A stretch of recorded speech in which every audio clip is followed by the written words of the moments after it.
Bonjour à tous, j'espère que vous allez bien, ici Dinoraptor pour cette nouvelle vidéo YouTube. Et juste avant de faire Pokémon, pour la petite parenthèse, juste avant la suite de Pokémon Rouge, je fais le débrief. Je vais privilégier comme première vidéo ça, les débriefs de matchs de Coupe du Monde. Alors, que dire? Que dire de ce match? On va partir directement. Comme je l'ai dit, juste après, il y aura une autre vidéo avec le Pokémon rouge en Nuzlocke. Et on verra bien ce qui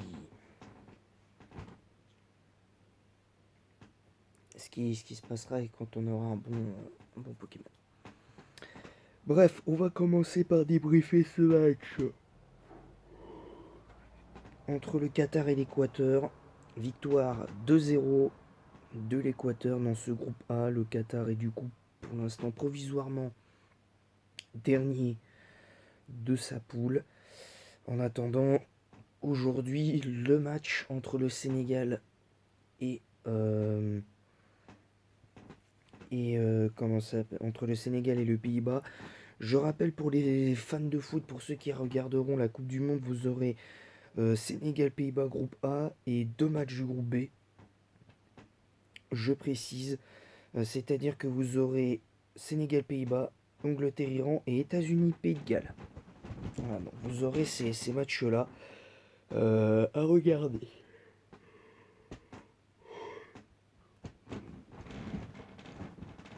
Donc voilà. Ne vous étonnez pas si je baille parce que j'ai regardé donc le match Qatar-Équateur hier. J'ai regardé le débrief un peu tard et tout, donc c'est un peu normal que je sois fatigué encore un peu. Mais ça illustre aussi un petit peu ce que j'ai vécu de la deuxième mi-temps qui était soporifique parce que globalement le match était pas mauvais en soi. Mais je sais pas pourquoi, mais j'ai détesté la deuxième mi-temps. Sans faire offense à l'équipe qatarienne et à l'équipe équatorienne, mais je suis désolé, mais c'est pas des équipes qui ont le niveau de coupe du monde, qui ont le niveau pour être en Coupe du Monde. Voilà, je le dis. Sans leur manquer de respect, tous les deux, vous n'avez pas le niveau de la Coupe du Monde. Parce que là, je suis désolé, mais le Qatar, ils vont prendre le bouillon face au Sénégal. Euh,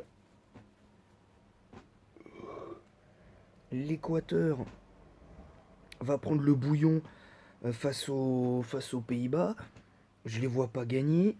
Après, le Sénégal pour moi va battre l'Équateur et le Pays-Bas va battre le Qatar. Donc pour moi, il y a quasiment pas d'autres possibilités à ce stade. Après, on peut toujours être surpris, mais au vu de ce que j'ai vu hier, non, c'était pas possible.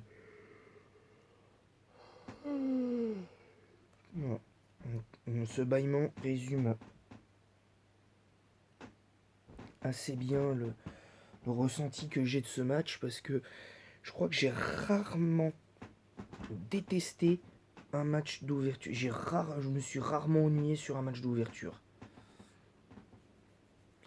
Donc à un moment donné, il faut être cohérent.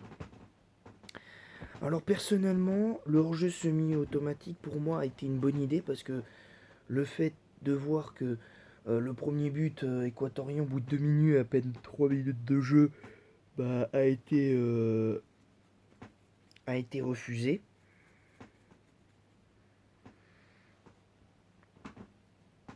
Et on constate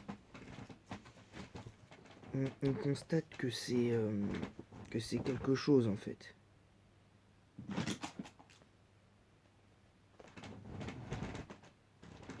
On constate que c'est ça, on constate des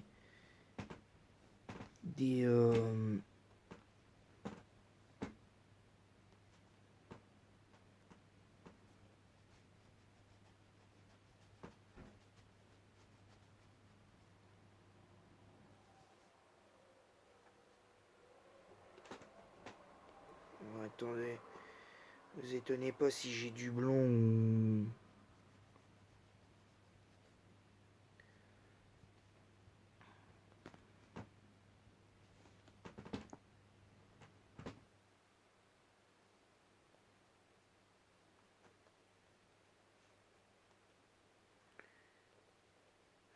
C'est que je fais les traits pour les équipes qui seront dans, dans les phases finales.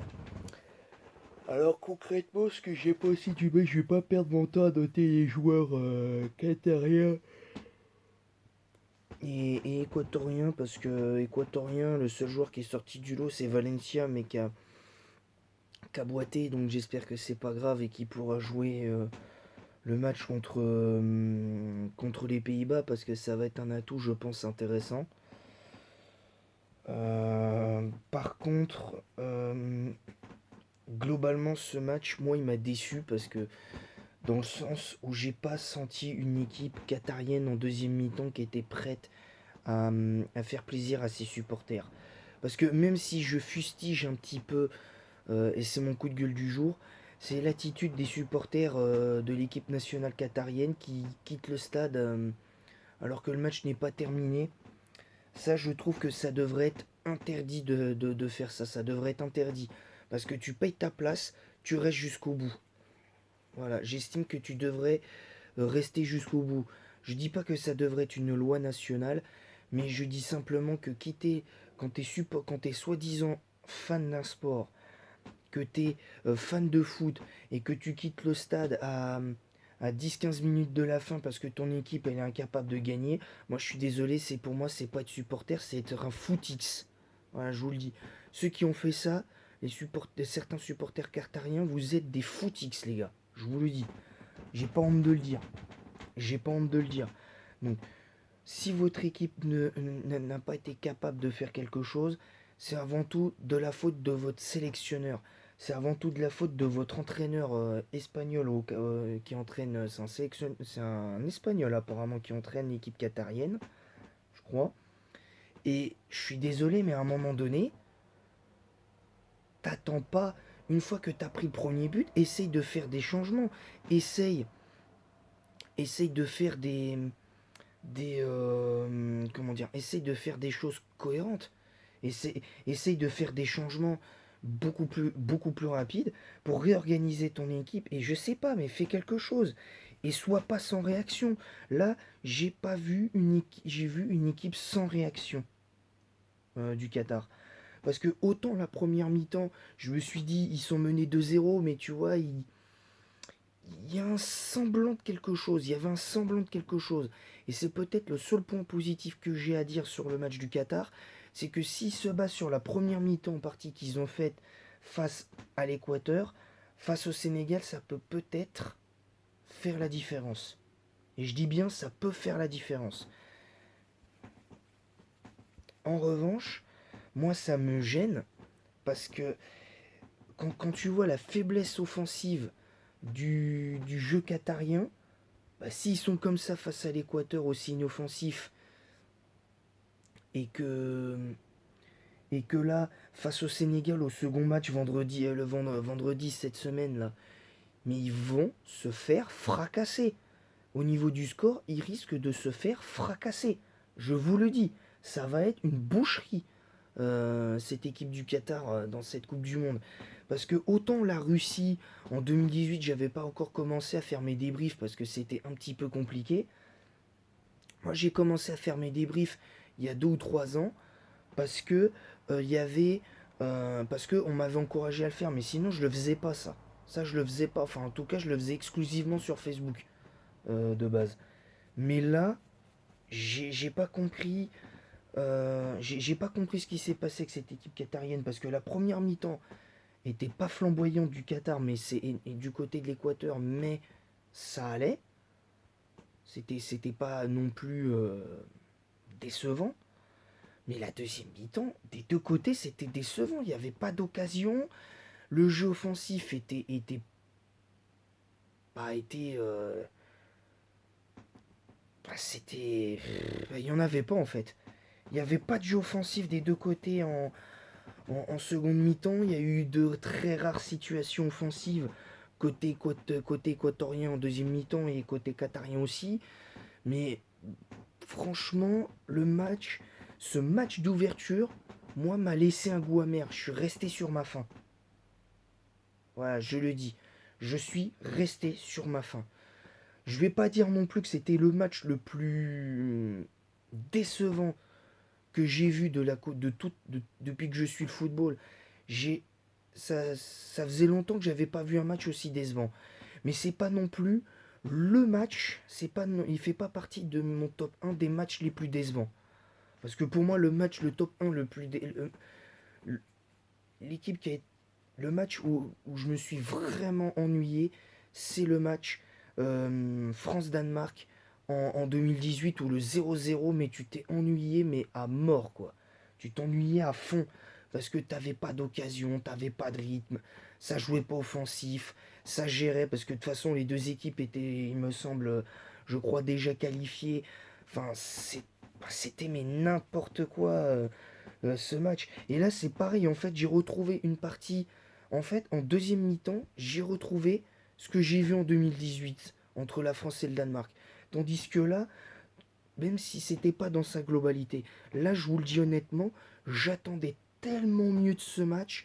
Parce que même si c'est Qatar-Équateur et que sur le papier ça fait pas tant rêver que ça, je m'attendais quand même à beaucoup mieux. Je m'attendais à beaucoup mieux que ça. Et malheureusement, bah, j'ai bah, je pense que là, on peut. Je pense que le Qatar peut dire bye bye aux phases finales, hein. Ils peuvent dire bye bye aux huitièmes de finale, hein. Je vous le dis. Parce que là, si dans leur propre Coupe du Monde, les Qatariens, ils ne prennent pas un minimum d'un point, mais je peux vous garantir que cette équipe qatarienne, non seulement elle n'est pas prête de réorganiser une Coupe du Monde, mais je peux vous garantir qu'ils, non seulement ils l'auront mauvaise, mais je peux te garantir que les équipes qui voudront, si le Qatar se met à participer aux phases éliminatoires de la prochaine Coupe du Monde, par exemple pour la Coupe du Monde 2026 en 2024 ou un truc comme ça, je peux vous garantir que ça va être l'enfer. Je vous le dis. Ça va être l'enfer. C'est une fois que les éliminatoires de l'Euro 2024 seront passés sûrement. Mais je peux vous garantir que ça va être un enfer sans nom, les gars. Ça va être un enfer sans nom, je vous le dis. Donc là, cette équipe qatarienne, elle a intérêt à proposer autre chose. Parce que je regarderai leur match et je vais les débriefer. Mais si ça continue comme ça, mais je vais être beaucoup plus sévère. Là, c'est le premier match, donc je vais être indulgent parce que c'est quand même une équipe qu'on n'a pas l'habitude de voir jouer. Et c'était le premier match que je voyais de cette équipe. Mais franchement, là, sur ce seul match, je suis désolé, si on se base sur ce seul match, mais cette équipe qatarienne n'a clairement pas le niveau. Mais clairement pas le niveau. Voilà, c'est tout ce que j'ai à dire. Donc voilà, donc le seul match que je vais débriefer aujourd'hui, je vous l'ai dit, ce sera donc le match Sénégal-Pays-Bas. D'ailleurs, je vais regarder, je vais vous donner à l'oral les horaires des matchs, des autres matchs de cette Coupe du Monde. Alors c'est parti. Alors Angleterre-Iran, c'est à 14h dans le groupe B. Donc le premier match de la journée, c'est Angleterre-Iran. Alors, de mon point de vue, je pense que l'Angleterre devrait facilement s'imposer face à cette équipe d'Iran, à moins que vraiment l'Iran fasse quelque chose. À 17h, ensuite, heure française, Sénégal-Pays-Bas et Pays de Galles, enfin États-Unis, Pays de Galles. Donc ça, c'est les matchs d'aujourd'hui. Alors pour débriefer le match de l'Argentine, je vous cache pas que ça va être un peu compliqué. Parce que le match de l'Argentine, il va débuter à 11h. Soit, entre guillemets, à 13h heure locale au Qatar. Donc pour débriefer ce match, il va falloir que je me lève à, entre guillemets, à l'heure à laquelle je me suis levé aujourd'hui. C'est-à-dire entre 9h30 et 10h. Pour être sûr d'être prêt à regarder le match. Ensuite, autre débrief. Autre débrief qui va arriver, je vous le dis, ça va être assez cool. Il y aura donc Danemark-Tunisie. Il y aura Danemark-Tunisie.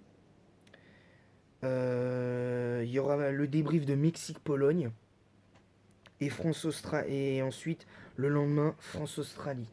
Alors pourquoi là pour le coup, alors, techniquement ce serait des débriefs à chaud, mais je pense que pendant cette Coupe du Monde, on peut se permettre au moins quelques débriefs à chaud.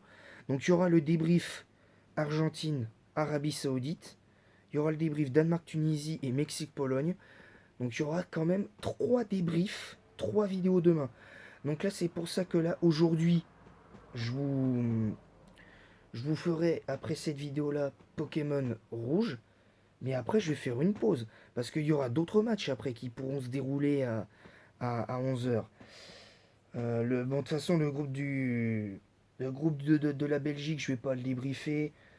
Euh, Par contre, en ce qui me concerne, à 14h à chaud, je débrieferai Allemagne-Japon mercredi et Espagne-Costa Rica. Voilà, donc ça c'est fait.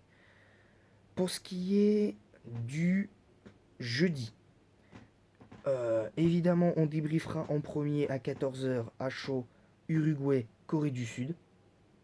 Enfin Suisse-Cameroun à 11h, après le match de 11h. 14h Uruguay, Corée du Sud. Et ensuite Portugal, Ghana et Brésil-Serbie le lendemain. Donc en tout, on aurait techniquement 4 vidéos presque à faire.